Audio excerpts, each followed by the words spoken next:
Ito ang halaga natin sa Allah Ta'ala. Allah.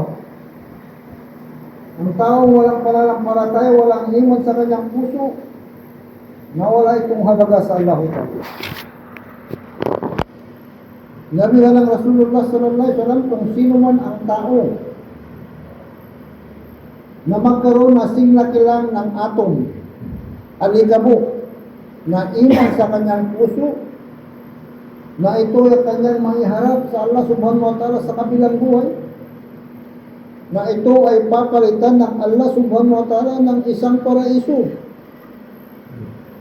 na ang paraiso nito ay katumbas ng 10 beses ang laki nitong mundo. Allah. Pero hindi ba tayo natutuwa na tayo ay nagkaroon ng iman? Allah. Na kinakailangan na itong iman na nandito sa ating puso ay mapangalagaan natin. Dahil ito ang magiging sandata natin sa pagmamahal ng Allah Ta'ala. Siguro lahat tayo ay nagmimithir. Inaasam natin ang pagmamahal ng Allah Ta'ala. Dahil kung sino man ang makamit niya ang pagmamahal ng Allah Ta'ala, nakasiguraduhan na kanyang makakamit ang tagumpay sa kabilang buhay. Allah. Ngunit ang Allah subhanahu wa ta'ala na sinabi niya sa Quran, ang pamamaraan na para tayo ay kanyang mahalin. Anong sinabi ng Allah Ta'ala? Qul in kuntum tuhibbuna Allah fattabi'uni yuhibbukumullah wa yaghfir lakum dhunubakum wallahu ghafurur rahim. Wow. Sa kanyang pinakamalapit na kahulugan na sinabi ng Allah Ta'ala, ya Muhammad,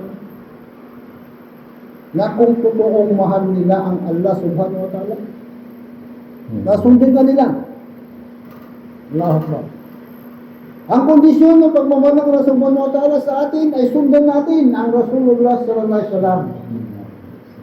At katotohanan sabi ng Allah Ta'ala na sila ay ating mamahalin. Wow. Tayo ay mamahalin ng Allah subhanahu wa ta'ala kapag ating sinunod ang Rasulullah sallallahu alaihi wasallam. Allah. At ating patatawarin sabi ng Allah Ta'ala yung kanilang mga kasalanan. Dahil katotohanan na tayong mga tao ay makasalanan tayo. Mismo lang Allah subhanahu wa ta'ala nagsabi sa Quran na ang tao ay nagkakasala umaga, tanghali, hapon, gabi. 24 oras ay nagkakasala tayo. Hindi natin namamalayan na nagkakasala tayo. Nagkakasala yung tenga natin, yung mata natin, yung bunga natin, yung puso natin, kamay natin, paa natin. Allah. Subhanallah. So, kailangan natin ang pagpapatawad ng Allah Ta'ala.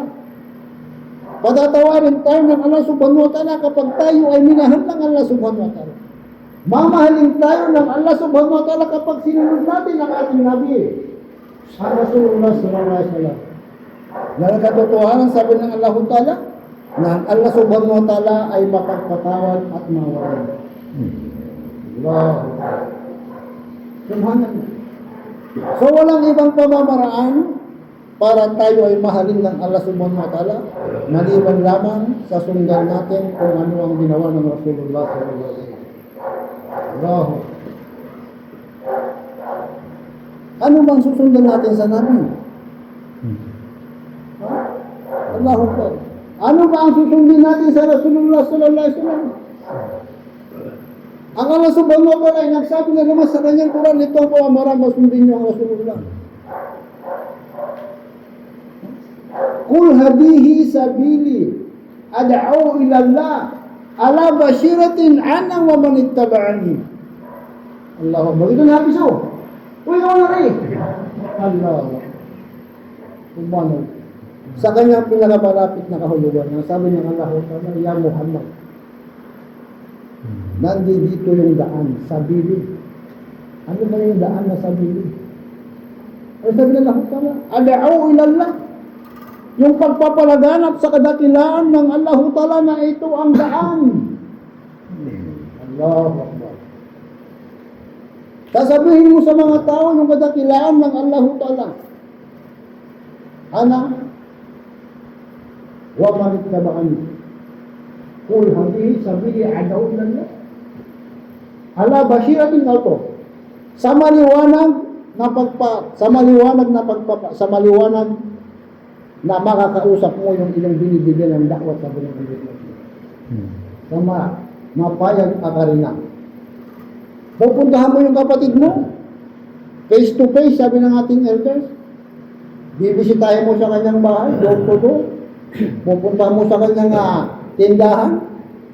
Pupuntahan mo kung saan nandun at ipapahayag mo sa kanya ang kadakilaan ng Allah Ta'ala. Allahu Akbar. Ngayon ang daan.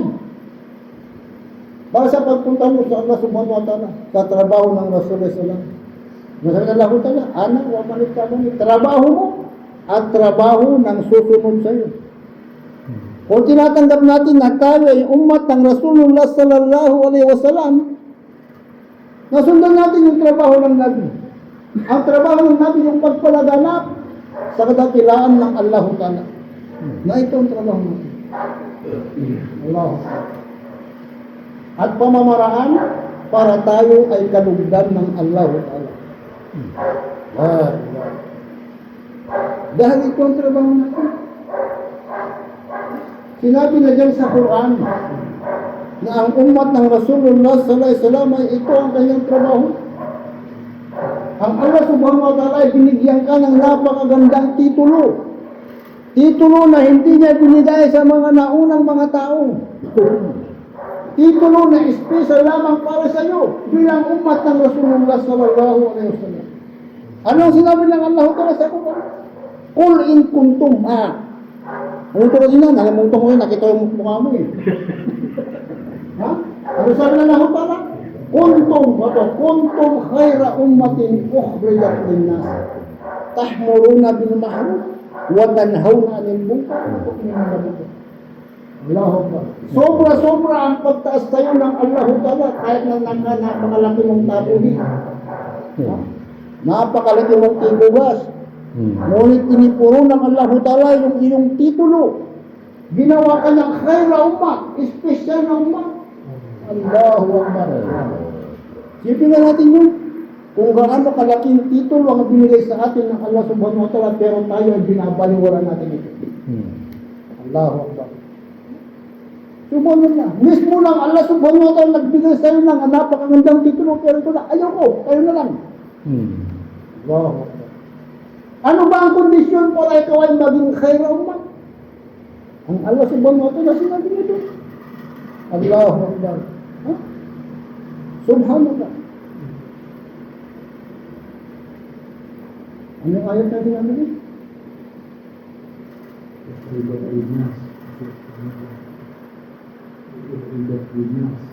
Kuntum khayra ummatin ukhrijat linnas. Ayun, ano ba? Magaling kung makalimut kung nakikita kong mukha ni Tito Gus eh. Kuntum khayra ummatin ukhrijat linnas. Pupuntahan mo yung mga tao. Ukhrijat linnas. Ano ba ang pupuntahan mo sa iyong mga tao? Ano ba ang sasabihin mo sa mga tao? Bakit mo sila pupuntahan? Mangungutang ka ba sa kanila?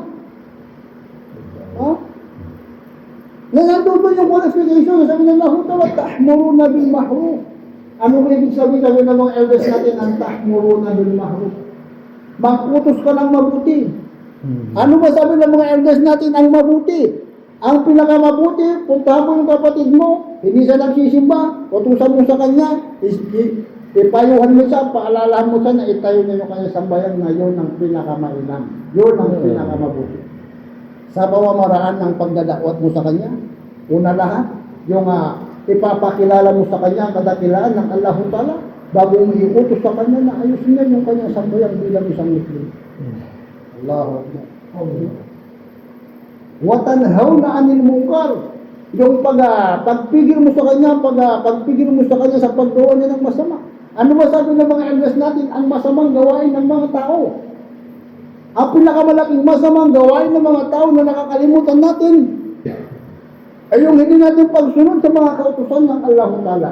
Higit sa lahat yung paglimot natin sa mga sambayan na pinag-utos sa atin ng Allah Ta'ala. na yun ang pinakamasamang gawain ng isang tao bilang isang alipin ng Allah subhanahu wa ta'ala. Allahu Akbar. Wa tu'minuna billah. Yun ang pang-apat na qualification. Nandun sa kanya yung pagtitiwala niya para ng palataya niya sa Allah subhanahu wa ta'ala. Hindi po pwedeng mawala yung tu'minuna billah. Hindi po pwedeng mawala yung palataya mo sa Allah subhanahu wa ta'ala. Kapag ito ay nawala, sabi ng mga elders natin, at tinanggal mo yung tu'minuna billah, na hindi ka magiging umat. Pero umat. Kasi sinabi natin na mag-utos ng masama at magbawal ng mag-utos ng mabuti at magbawal ng masama, ay trabaho rin ito ng mga pulis. Ha? Ang mga pulis ay nagbabawal din ng masama, nag-utos ng mabuti, huwag mong gawin yan. Masama yan. Ha? Dahil wala sa kanila ang tu'minuna billah na hindi sila maaaring maging khairul ummah. Dahil ang khairul ummah ay special lamang sa mga Muslim na binabanggit niya ang la ilaha illallah Muhammadur Rasulullah at kanya itong pinapalaganap sa mga tao. Na ito ang ating brand, ito ang ating trabaho bilang isang umat ng Rasulullah sallallahu alaihi wasallam. Kung tinatanggap natin sa ating mga sarili na ito ay ating trabaho, na inshallah na magnet tayo para tayo mapabilang sa mga tao sa kabilang buhay na bibigyan ng Allah Ta'ala ng isas na bilang isa ka sa mga khairul ummah na umat ng Rasulullah sallallahu alaihi wasallam. Tandaan natin na itong trabaho dakwat na trabaho ng bawat isa sa atin bilang isang Muslim, bilang isang umat, bilang alipin ng Allah subhanahu wa ta'ala. Wala tayong ibang may pagmamalaki sa Allah subhanahu wa ta'ala sa kabilang buhay, maliban lamang kapag tayo ay isinagawa itong trabaho ng Propeta Muhammad sallallahu alaihi wasallam na kadahilanan para tayo ay mahalin ng Allah, patawarin ng Allah, ikalugdan tayo ng Allah subhanahu wa ta'ala sa araw ng ating kamatayan.